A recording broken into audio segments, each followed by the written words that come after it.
आसनसोल पवन सिंह। पवन सिंह।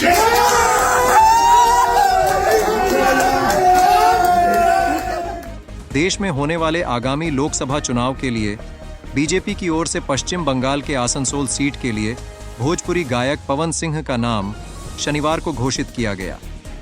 लेकिन पवन सिंह के अतीत और उनकी पहचान ने बीजेपी पर कई सवाल खड़े कर दिए।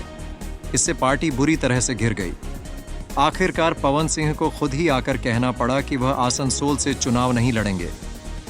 इस मामले पर टीएमसी नेता बाबुल सुप्रियो ने कहा, सिंपल सी बात है, हम पवन सिंह व्यक्ति या पवन सिंह आर्टिस्ट के कलाकार के खिलाफ मेरा कुछ नहीं है। मैं व्यक्ति पवन सिंह के बारे में भी मेरा कोई कुछ किसी भी तरीके का कोई दुश्मनी नहीं है। लेकिन जिनके वीडियोस में, फिल्मों में पर्टिकुलरली बंगाली औरतों को टारगेट किया गया है, उनके बारे में डेरोगेटरी शब्द यूज़ किया गया है, उनके ऊपर मजाक उड़ाए गए हैं, शब्द जो है वो कुरुचिकर है, उनको क्या सोच के बीजेपी जो है पब्लिक रिप्रेजेंटेटिव के तौर पे उन्हें आसनसोल से फील्ड कर सकती है, ये सोचने वाली बात है। लेकिन उसका उत्तर बड़ा सहज है।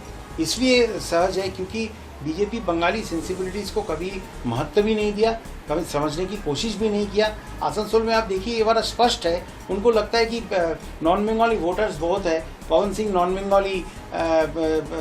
बंगाली उस इलाके के लोगों के ऊपर उनके गाने हिट है, वो है, तो उसी से वो जो है उन्होंने वोट में उनको उतार के वोट जीतने की उन्होंने बात की है। वही उनके प्लान है, वही उनका तरीका जो है कल स्पष्ट हुआ था। लेकिन उन्होंने ये नहीं सोचा कि देखिए हमको उन्होंने क्या गाना बनाया, उनको उन गाने जो है बड़े हिट होंगे, मैं उससे मेरे को कोई परहेज़ नहीं।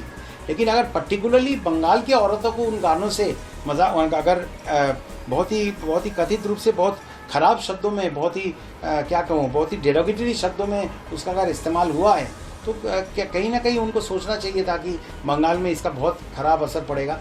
और टीएमसी के प्रेशर में और सब लोगों ने, इवन मेरे ख्याल से आप लोगों को अच्छा लगता क्या कि ऐसा कोई जो बंगाली औरतों को, हम हमारे सबके घर में माँ बहन है, जिस तरीके का शब्दों का इस्तेमाल किया है, जो उनके वीडियो के नाम है, वो बंगाल के चुनाव में लड़ते हैं, या ये क्या ठीक बात होती? और बीजेपी आज सुबह तक अमित मालविया बोलिए, पवन सिंह खुद बोलिए, इंटरव्यूज़ दे रहे थे, उनका कैंडिडेचर को वाउच किया जा रहा था, सपोर्ट किया जा रहा था। अचानक जो है ये तो स्पष्ट है कि पवन सिंह को ज़बरदस्ती ये ट्वीट करवाया गया है क्योंकि ये नामुमकिन है, एब्सोल्युटली नामुमकिन है कि पहली लिस्ट में ही बीजेपी ऐसा किसी कैंडिडेट का नाम घोषणा करेगी जिससे बात नहीं हुई होगी, जिनका कंसेंट नहीं ले लिया गया होगा। तो इसके बगैर पवन सिंह का नाम अनाउंस हो ही नहीं सकता।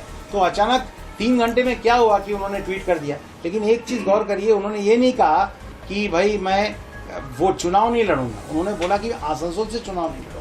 तो लड़े, वो बिहार से लड़े, उत्तर प्रदेश से लड़े, जहाँ पे उनके गाने हिट है, ये है, बिल्कुल लड़े। लेकिन बंगाली औरतों को जहाँ पे असम्मान की गई है, वहाँ से उनको लड़ने की जो है अधिकार नहीं दिया जाएगा। और टीएमसी ने ये साबित करके दिखाया है।